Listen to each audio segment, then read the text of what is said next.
Oke,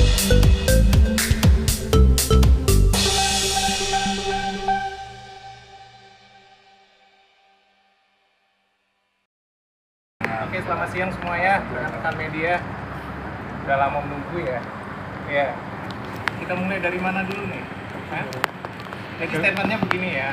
Sampai hari ini Mas Dedi dan tim sudah berusaha untuk mendapatkan salinan putusan yang asli dari pihak pengadilan agama. Tapi sejak pagi tadi, baru nanti siang jam 2 jam 3 dijanjikan akan diberikan. Mas Dedi juga artinya menyampaikan direktori yang kalian bisa akses atau siapapun bisa akses itu benar adanya, dan itu memang adalah putusan yang dikeluarkan oleh Mahkamah Agung terkait dengan perkaranya Rian dan Ricis. Nah, memang pada akhir-akhir ini dan sempat trending, Mas Dedi lihat ya, dan itu dinamis ya, dinamikanya memang seperti itu.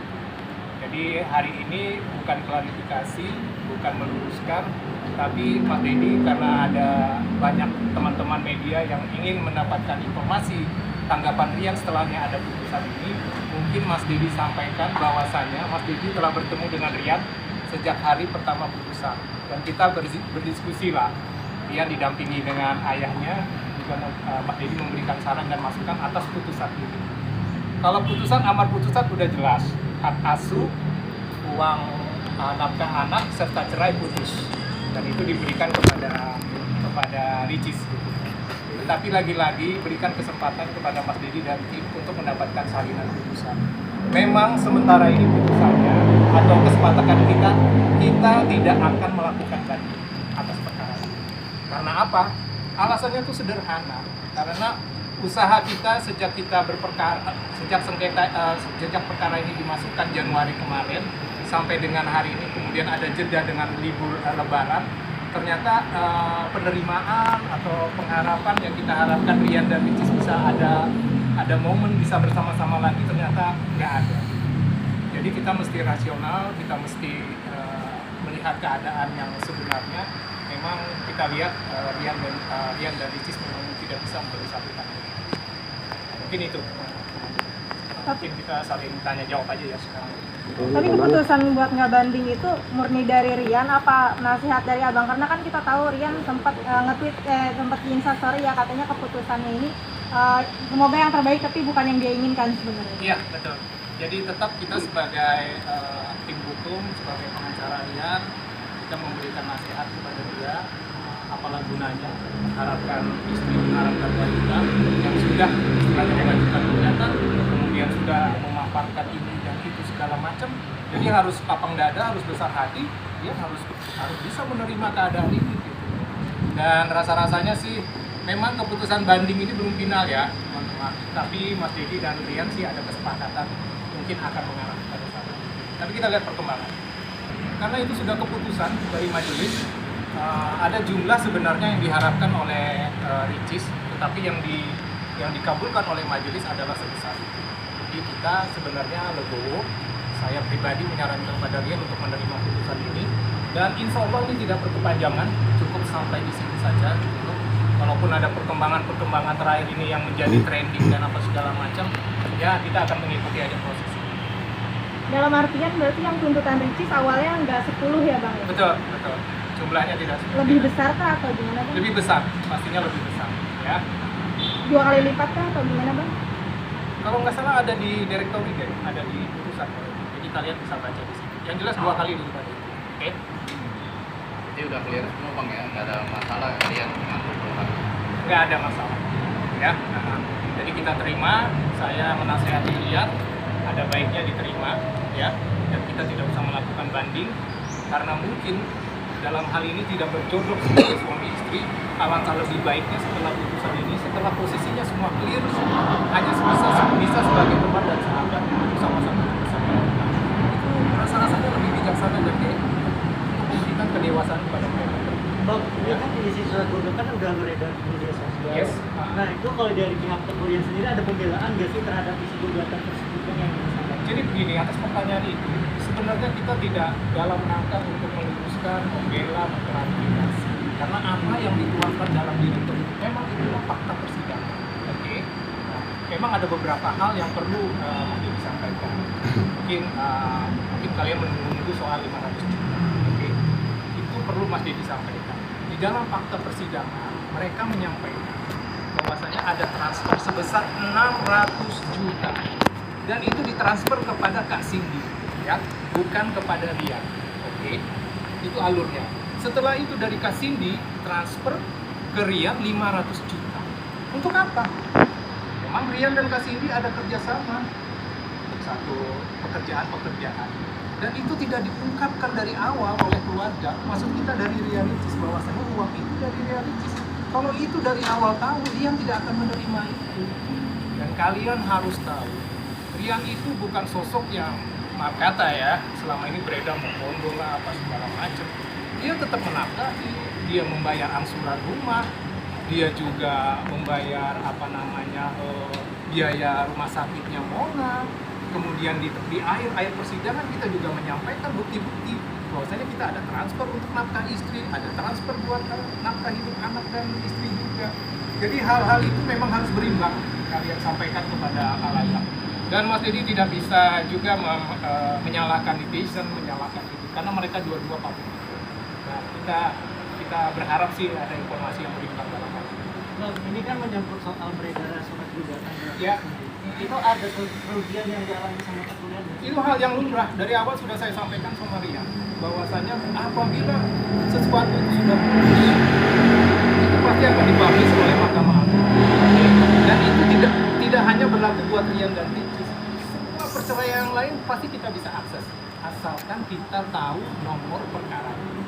Karena keponya netizen, keponya orang-orang di luar, tentunya hal-hal yang sensitif yang sebenarnya tidak perlu diungkap akhirnya ada kerugian. Tentu ada kerugian, tapi sudahlah, itu merupakan jalan hidup yang harus diterima kedua belah pihak. Dan tolong berimbang dong, karena lagi-lagi kan ini sepertinya yang ditampilin, yang di-spill kan gugatan-gugatan atau yang disampaikan oleh pihak Ricis. Padahal Rian juga ada menjawab, ada yang meluruskan, dan itu hal itu sebenarnya masih dibilang ya itu fakta persidangan dan itu bisa harus diterima kedua belah pihak. Di salah satu poin gugatan kemarin itu kan sempat dari menurut keterangan Mas Rian sempat ada keberatan ya soal dia selama ini dianggap kayak lebih terlihat seperti ART daripada suami. Nah di situ cuma nggak ada penjelasan lebih detail tuh, contoh perbuatan kecil yang Rian merasa itu sebenarnya bisa kok sama manajer, kenapa harus sama saya? Nah itu contoh perbuatannya apa sih? Iya sebenarnya sederhana ya. Sebenarnya kalau pas lagi lebih dulu ini lagi ada satu kegiatan, ada apa di situ sebenarnya ada manajer, ada helper, ada pembantu, ada apa segala macam. Tapi ternyata orang-orang ini atau Kak Ricis ini hanya tetap meminta kepada Rian, tolong ambilkan itu dong, hal-hal kecil. Sebenarnya itu bisa dilakukan oleh teman-teman yang awal, maksudnya pengasuh atau bisa dilakukan oleh pembantu, tetapi ternyata lebih Rian itu merasa ada hal-hal seperti itu. Sebenarnya Rian juga sih ringan tangan, orang yang mau aja melakukan itu, tapi pada satu kondisi tentunya naik turun orang emosi ini kan bisa jadi kendala. Itu sih sebenarnya Mas. Soal perihal yang katanya eksploitasi anak, katanya sampai dibilang istri juara harta, itu seperti apa sih tanggapannya kan? Soal eksploitasi anak itu percakapan mereka berdua sebenarnya. Ya, jadi ada satu kesempatan Rian itu menyampaikan, dan itu saya rasa ditulis jelas kok di dalam direktori keputusan itu, bahwasanya ya Mona itu jangan terlalu dieksposur lah untuk kegiatan-kegiatan. Dia juga butuh tumbuh kembang itu sesuai. Gitu. Jangan sampai dia terlalu benar-benar dominan gitu loh. Setelah Ricis, Mona gitu loh diangkat. Toh kan ada waktu-waktunya gitu loh. Ya diatur lah gitu loh. Dia tuh maunya seperti itu gitu loh. Dan ada konten berapa yang seingat Mas Dedi yang ini ada guling-guling di jalan, itu menurut dia tuh sangat membahayakan gitu loh. Tapi itu sepertinya ada pembiaran di sini. Nah, hal-hal seperti itulah yang menurut Rian itu eksploitasinya terlalu berlebihan. Ya. Perihal keterlibatan ibu mertua seperti apa sih dari pihak kepolisian? Kan awal percekcokan itu karena adanya ibu mertua. Ya, kecampur ya. Ya, jadi mungkin garis besarnya seperti ini ya. Ada satu kesempatan mereka sama-sama di bulan puasa, kemudian ada rencana buka puasa bersama. Seperti yang kalian tahu, ibunya Rian ini adalah tenaga kesehatan di salah satu rumah sakit Laksa. Pada saat itu Rian itu Ricis mungkin menyiapkan es kurma ya, es kurma ya, es kurma. Dan itu Rian itu sebenarnya ada amandel, ada riwayat ini masa. Wajar ya si ibu di tengah-tengah itu menyampaikan, oh dia peminum es, maka sebaiknya kok mulai kapan ini? Itu mungkin penerimaan dicis dengan itu agak sedikit berbeda. Padahal ini kan cuma menanyakan aja gitu, apakah lebih baik kalau ada pengganti minum yang lain. Tapi ya dengan anunya Rian berusaha untuk bukan membela ya, artinya menyelaraskan aja situasi pada saat itu. Enggak nih bisa kok, bisa untuk sekali-sekali nggak apa-apa. Tapi hal itu mungkin membuat secara psikis Ricis merasa berdua ikut campur terlalu. Itu soal satu. Mungkin ini berkelanjut aja soal cindera mata atau netes. Itu juga perlu disampaikan di sini. Bahwasanya cindera mata itu pada saat pengusaha tahun yang mau ada cindera mata yang tersisa. Kemudian panitia ini menyampaikan kepada dia, ya ada yang sisa tuh, ya sekian lah pokoknya itu bisa dikirim gitu. Oke. Ya udah dong, dia kan bersiap-siap lah. Oke ayah, pada saat itu kebetulan ayah dan ibu tuh ada di Jakarta. Gitu. Kemudian tiba-tiba ini belum terjadi pengiriman ya, sama sekali itu barang masih di sini. Ternyata Rias dan Ricis berbeda pendapat. Kata Ricis, jangan dikirim, kemana itu barang, gitu, apa segala macam. Saya masih butuh untuk apa, gitu.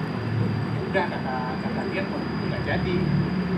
Ya sudah akhirnya Rian menyampaikan percakapannya dengan Ricis kepada orang tuanya, ayah maaf, mungkin nggak jadi dikirim. Oke, nggak apa-apa. Ricis agak sedikit ini gitu, sedikit nggak terima gitu loh, karena dianggap hilang lah, dianggap ada yang nyolong lah, apa segala macam. Dan itu nggak benar sama sekali. Akhirnya Rian langsung bicara sama ayah, dan ayah menyampaikan, oh begitu loh kondisi. Ya udah kalau begitu nggak usah, kata dia, nggak usah dikirim, nggak usah diapa, nggak apa-apa. Itu nggak terjadi loh, Pak. Itu cendera mata hampers itu nggak pernah sampai ke Aceh. Dan itu masih di rumah. Setelah beberapa hari kejadian itu, ada kali beberapa bulan, pada saat pindahan rumah dari dari Kemang ke Kebagusan, ternyata barang itu masih ada di situ. Cendera mata itu masih ada di garasi. Dan tentunya, oh ini toh kata ayah kan, ini kok barang yang mau ini. Tapi barang itu masih di situ dan memang nggak ada yang nyolong dalam hal ini, dan nggak ada Rian itu akhirnya memang nggak jadi dikirim, nggak sampai ke tangannya ayah dan ibu juga.